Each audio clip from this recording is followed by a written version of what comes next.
Hola, me llamo Adrián Molín, soy director de arte y diseñador gráfico especializado en tipografía y lettering. Trabajo con branding, ilustración y packaging y he fundado la comunidad creativa Glasshouse. He colaborado con clientes como Bershka, Austral Editorial y Yorokobu. Vive en mí la necesidad de canalizar mensajes y resolver problemas comunicativos con el diseño gráfico.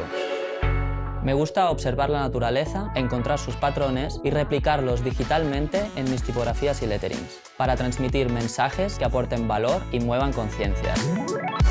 En este curso de doméstica aprenderás a hacer letterings con herramientas digitales inspiradas en patrones de la naturaleza. Como proyecto final, crearás letras fuera de lo común que encabezarán un artículo en una revista editorial. Empezaremos con una breve introducción a los patrones de la naturaleza y su relación con el arte.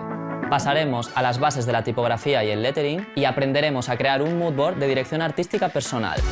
Luego te enseñaré 3 efectos que he desarrollado a lo largo de mi carrera: Coral, Voronoi y Flow Fills. Descubriremos sus funcionamientos y los pasos para ejecutarlos en Photoshop. Veremos cómo aplicar los efectos a la base tipográfica para luego vectorizarlos en Illustrator y añadir color y otros efectos que le darán un plus a nuestros diseños. Al terminar todas las lecciones podrás apoyarte en los softwares clásicos de diseño para crear letras extraordinarias a partir de patrones naturales.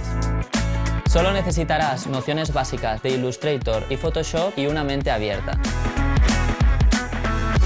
Inspírate en la naturaleza y transmite mensajes con impacto visual.